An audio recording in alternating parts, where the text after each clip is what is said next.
ونعوذ باللہ من شرور انفسنا ومن سیئات اعمالنا من يهده الله فلا مضل له ومن يضلله فلا هادي له ونشهد ان لا اله الا الله وحده لا شريك له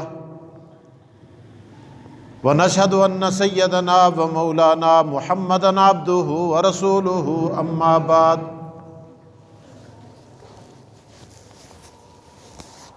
فاعوذ بالله من الشيطان الرجيم بسم الله الرحمن الرحيم قل هو الله احد الله الصمد لم يلد ولم يولد ولم يكن له كفوا احد صدق اللہ العظیم۔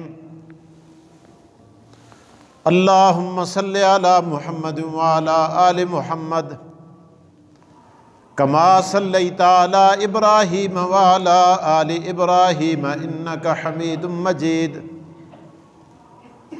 اللہم بارک علی محمد وعلی آل محمد کما بارکت علی ابراہیم وعلی آل ابراہیم انک حمید مجید۔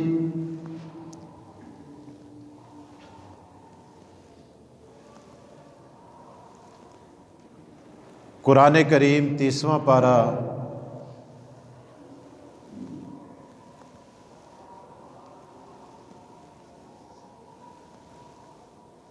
سورۃ الاخلاص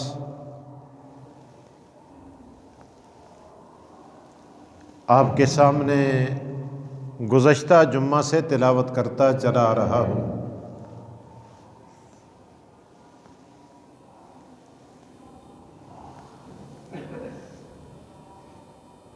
آج بھی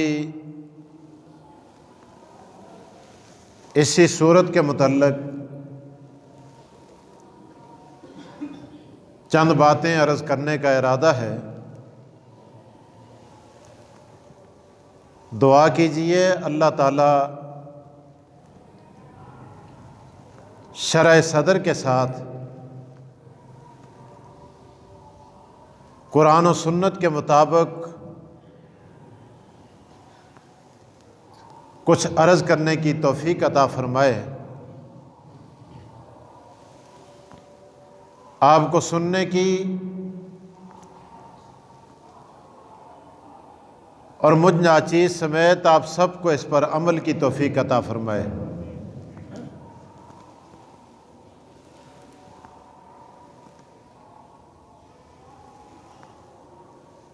سورہ اخلاص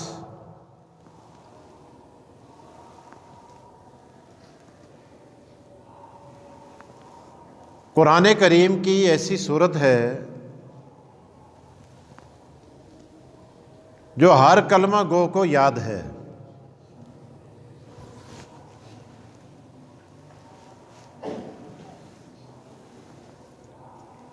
اگر کسی شخص کو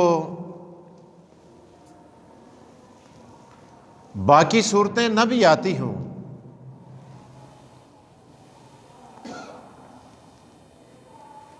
تو وہ نماز میں سورہ اخلاص پڑھ کر اللہ کے حضور سجدہ ریز ہوتا ہے۔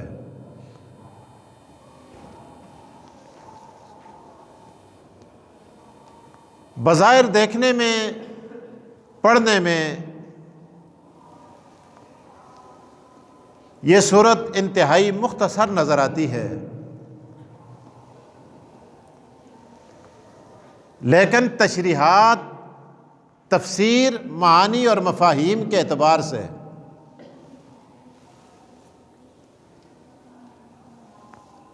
اور اجر و ثواب کے اعتبار سے اتنی بڑی صورت ہے کہ آقا دو جہاں محمد رسول اللہ صلی اللہ علیہ وسلم کے اس فرمان سے آپ اندازہ کریں۔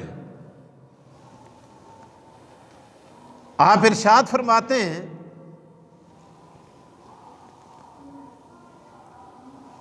کہ کون ہے تم میں سے ایسا شخص جو سونے سے پہلے پہلے قرآن کریم کا ثلث تیسرا حصہ پڑھ کر سوئے۔ صحابہ نے عرض کیا یا رسول اللہ ہر ایک کی خواہش ہے کہ وہ 10 پارے قرآن کریم پڑھ کر سوئے،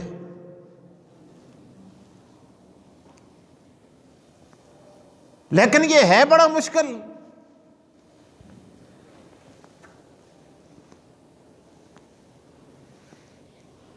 کہ سونے سے قبل 10 پارے قرآن کریم کی تلاوت کی جائے۔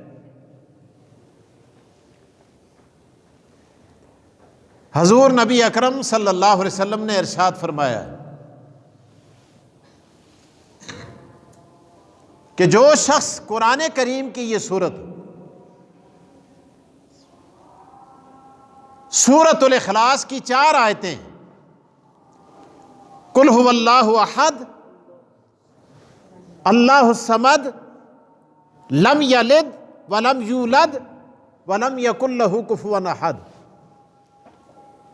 ان 4 آیات کی تلاوت سونے سے پہلے کر لے گا، آقا دو جہاں ارشاد فرماتے ہیں پروردگار اس کو اتنا ثواب عطا کرے گا گویا اس نے قرآن کریم کے 10 پارے تلاوت کر لیے ہیں۔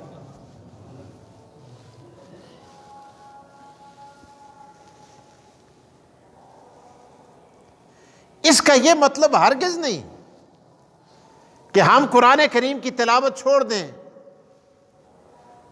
یا باقی قرآن کریم کی تلاوت نہ کریں۔ اس کی برکات اپنی جگہ، اس کے انوارات اپنی جگہ،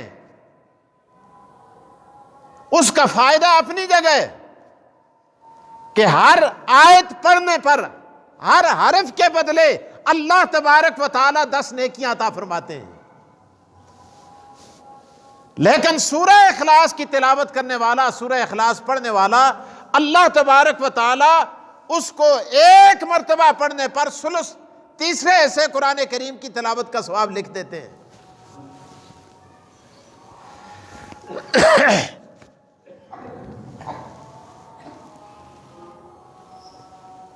اور علماء نے اس کی وجہ بھی لکھی ہے۔ قرآن کریم نے 3 مسئلے بیان کیے ہیں، پورے کا پورا قرآن کریم 3 مسئلوں پر محیط ہے۔ قرآن کریم کا خلاصہ، پہلا مسئلہ توحید، دوسرا مسئلہ رسالت، اور تیسرا مسئلہ قیامت۔ کتنے مسئلے ہیں؟ 3 مسئلے۔ تو قرآن کریم گویا 3 حصوں میں منقسم ہے۔ ایک حصہ توحید ہے، دوسرا حصہ رسالت ہے، تیسرا حصہ قیامت ہے، موت کے بعد اٹھنا۔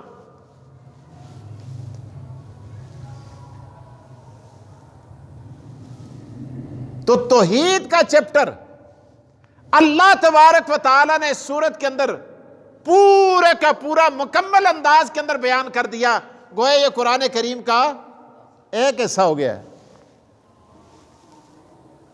تو معانی اور مفاہیم کے اعتبار سے بھی جو سورہ اخلاص پڑھتا ہے، اللہ تبارک و تعالی اس کو قرآن کریم کے ایک حصے کا ثواب عطا فرما دیتے ہیں۔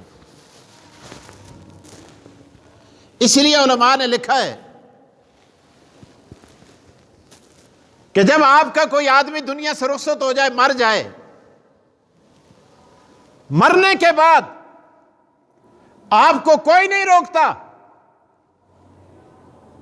اس کے پیچھے آپ ایصال ثواب کریں، اس کو ثواب پہنچانے کے لیے آپ مسجد بنائیں، مدرسہ بنائیں، طلباء کو کھلائیں، غرباء کو کھلائیں، مساکین کو کھلائیں، محتاجوں کو کھلائیں، آپ کو کوئی منع نہیں کرتا۔ آپ ختم پڑھائیں، کوئی منع نہیں کرتا۔ لیکن آسان طریقہ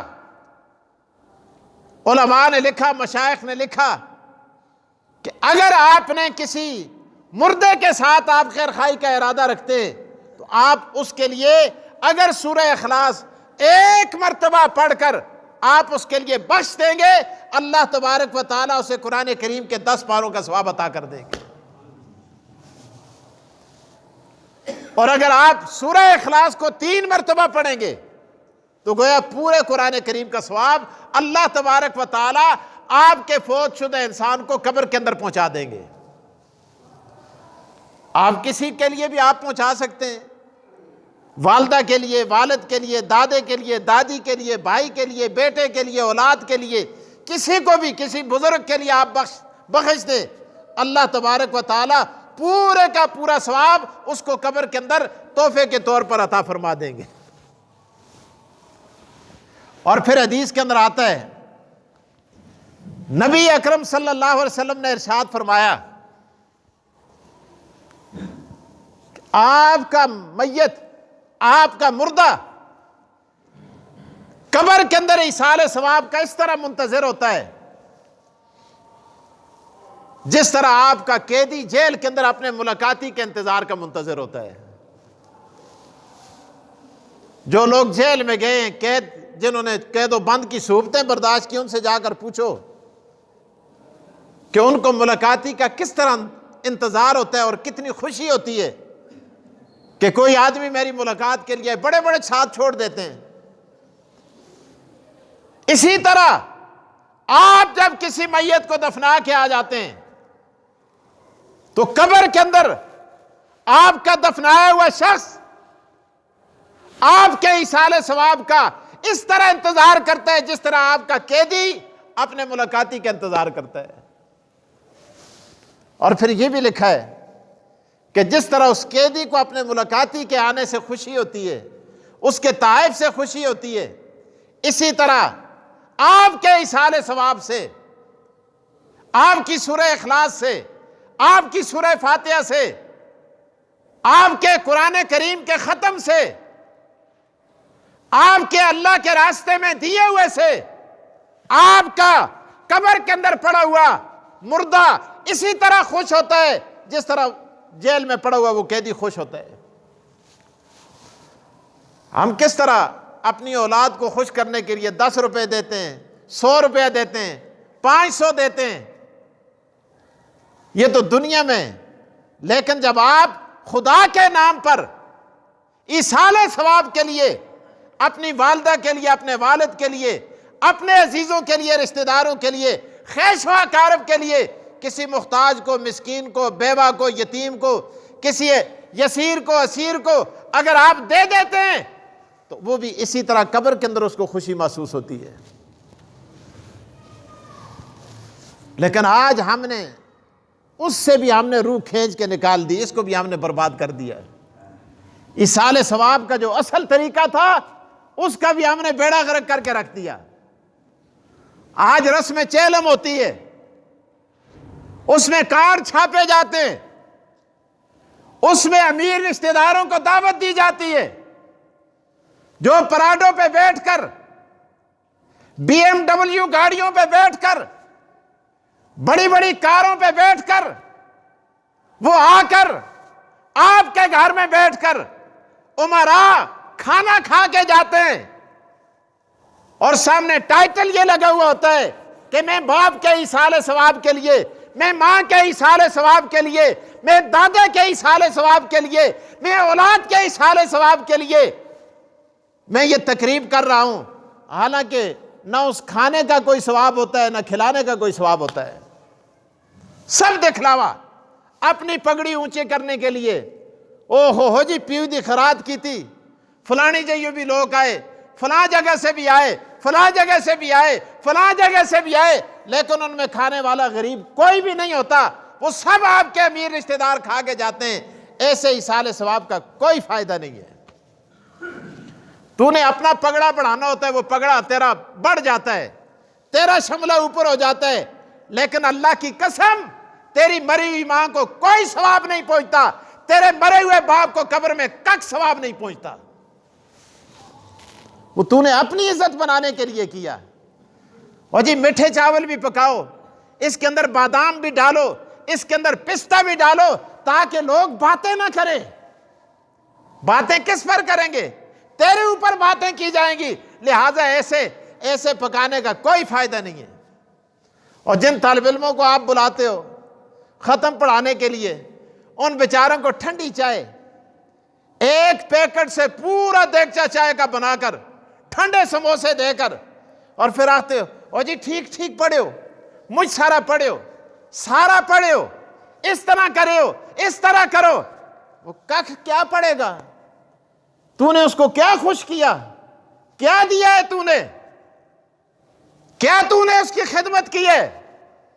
جاتے ہوئے تو اتنا گوارا نہیں کرتا کہ اس کو پورا 1 گھنٹہ 1.5 گھنٹہ 2 گھنٹے بٹھانے کے بعد ٹھنڈی چائے سے اس کی تواضع کیے۔ وہ تیرے باپ کے لیے کیا دعا کرے گا؟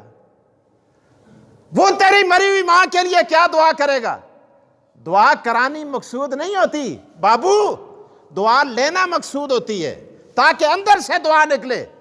وہ آنے والے بیٹھے ہوئے ہیں طلبہ، دو نا ان کو 500 روپے، 1000 روپے ان کے جیب میں ڈالو، اللہ کی قسم ان کے دل سے دعا نکلے گی، اے اللہ جس مقصد کے لیے اس نے ختم پڑھایا، جس مقصد کے لیے اس نے ہمیں بلایا، اس کے والد کو بخش دے، اس کی والدہ کو بخش دے۔ ٹھنڈی چاہ پیال کے، پیکٹا دی، ٹھنڈے سموسے کھوال کے تے پیو کو بخشال دے ہیں۔ جنت اساں سن اتنی سستی سمجھی دی ہے۔ میرے دوستوں میں عرض یہ کر رہا تھا، دعا لینا مقصود ہوتی ہے، کرانا نہیں۔ حضرت مولانا قاسم نانوتوی رحمت اللہ تعالی علیہ، ان کے پاس ایک آدمی آیا، کہنے لگا حضرت میرے لیے دعا کرو، مشکل میں پھنسا ہوا ہوں۔ کہا مجھ سے کیوں دعا کرواتے ہو؟ جی تسی بزرگ ہو، کس آخے تو کو بزرگاں کو دعا کرال؟ جی لوگ آختے نا نا کہ کرن قدر جنا۔ بانی دارالعلوم دیوبند حجت الاسلام مولانا قاسم نانوتوی بہت بڑے ولی تھے، عاشق رسول۔ آپ نے فرمایا پیالے میں ٹھنڈا پانی بھر، او جا کے چوک میں کھڑا ہو جا، وہاں سے اگر کوئی عیسائی پیاسا آئے، ہندو آئے، سکھ آئے، مجوسی آئے، کوئی بھی آئے، اس پیاسے کو جب تو پانی پلائے گا، اس کے دل سے جو ہوک اٹھے گی، فرمایا وہ فضائے آسمانی کو چیرتی ہوئی خدا کے عرش پہ پہنچے گی، اللہ تبارک و تعالی اس کے دل سے نکلی ہوئی دعا کو تیرے حق میں قبول کر دیں گے۔ اسی این جلسہ مل سے جی دعا کریو، دعا کریو نہیں ہوتا، دعا لو، والد کی خدمت کرو تاکہ اس سے دعا نکلے۔ اور بیبی دعا کری، ماں نے بھی کبھی بد دعا کی ہے، وہ تو دعا کرتی ہے، دعا لو، لینے والے بنو، ایسے حالات پیدا کرو تاکہ دل سے دعا نکلے۔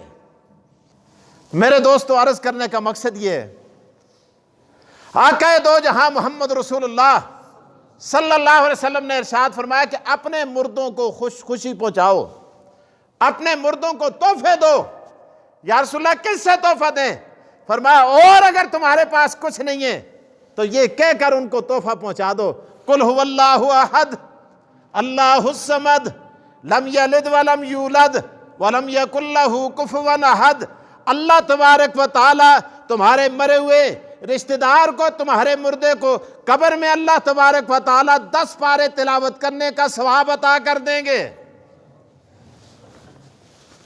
اور خدا کو بڑی محبت اس صورت سے، آقا دو جہاں صلی اللہ علیہ وسلم کے پاس ایک شخص آیا، کہنے لگا اللہ کے رسول گھر میں آٹا نہیں ہے، بچے بھوکے ہیں، گھر میں فاقہ ہے، فقر و فاقے کا شکار ہوں، کاروبار نہیں ملتا، مزدوری نہیں ملتی، میں کیا کروں؟ اللہ اکبر، میرے آقا آپ پر میرے ماں باپ قربان جائیں، حضور نے عجیب تعلیم دی، آج آپ بھی یاد رکھے، پلے باندھ لیں اس کو۔ حضور اقدس صلی اللہ علیہ وسلم نے فرمایا جب گھر میں جاؤ نا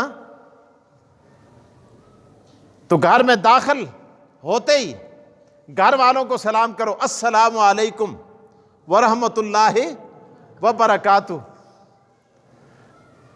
آج ہمارا گھر میں جانے کا انداز کیا ہوتا ہے؟ ایسی گھر بعد میں قدم رکھتے ہیں، گال پہلے کٹتے ہیں، گھر والی کو گال، بچوں کو گال، گھر میں رہنے والے کو گال، گھر میں کیا برکت ہوگی؟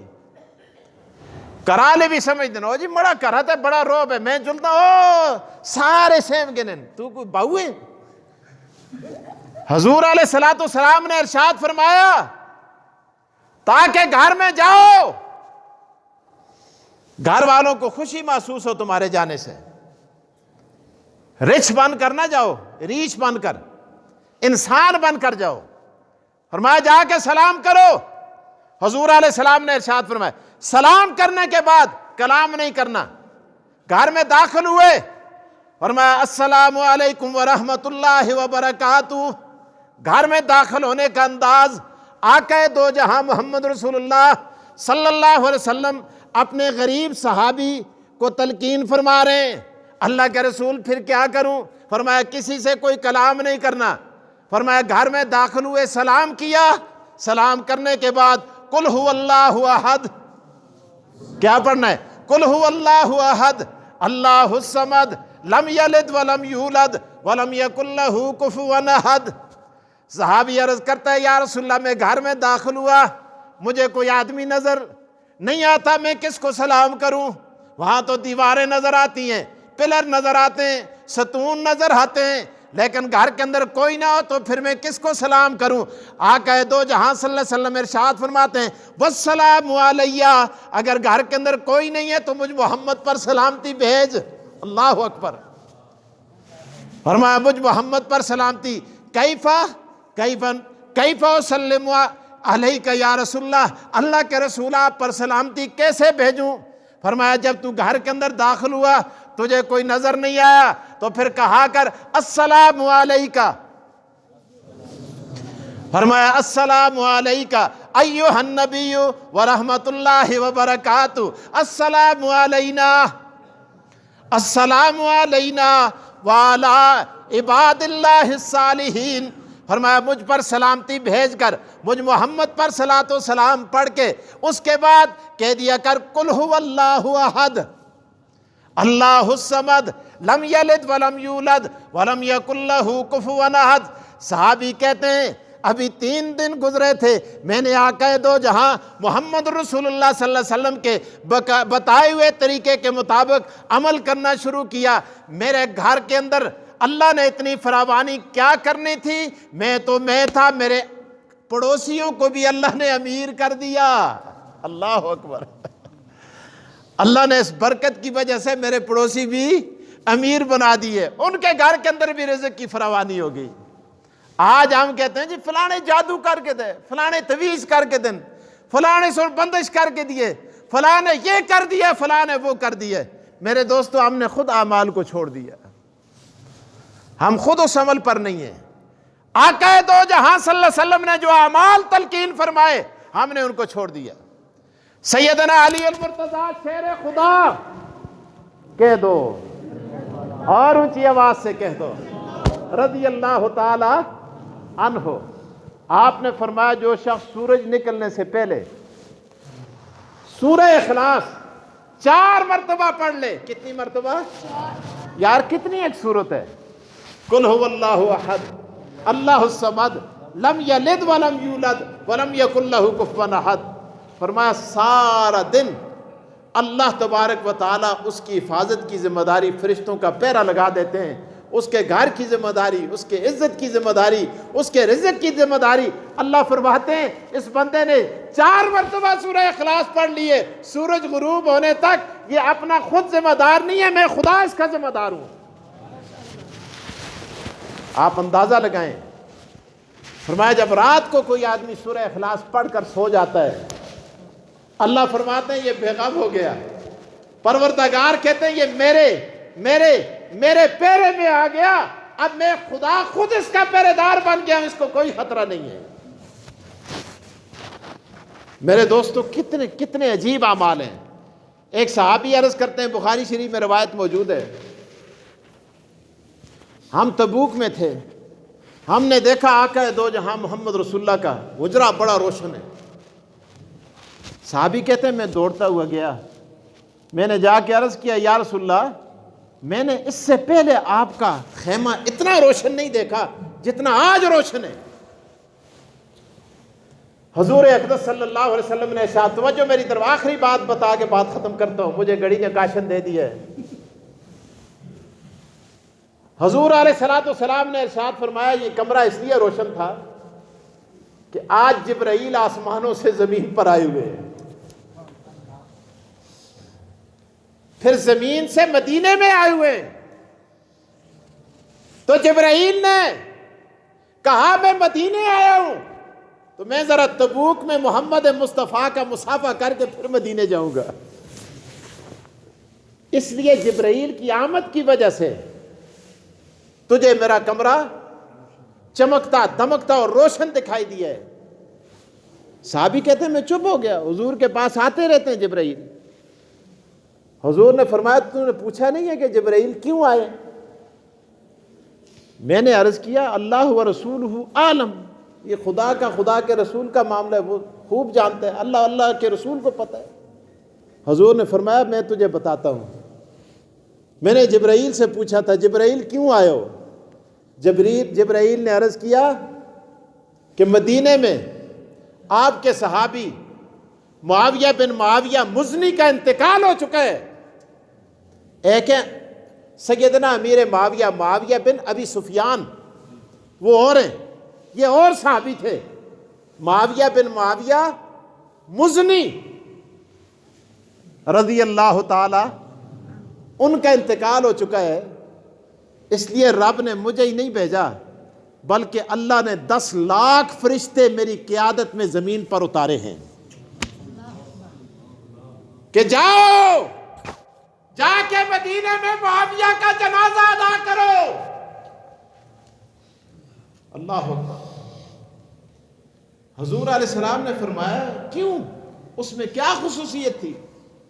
فرمایا خصوصیت یہ تھی کہ وہ بہت زیادہ کثرت کے ساتھ سورہ اخلاص پڑھا کرتا تھا اور قرآن کی سورت سے بہت پیار کیا کرتا تھا۔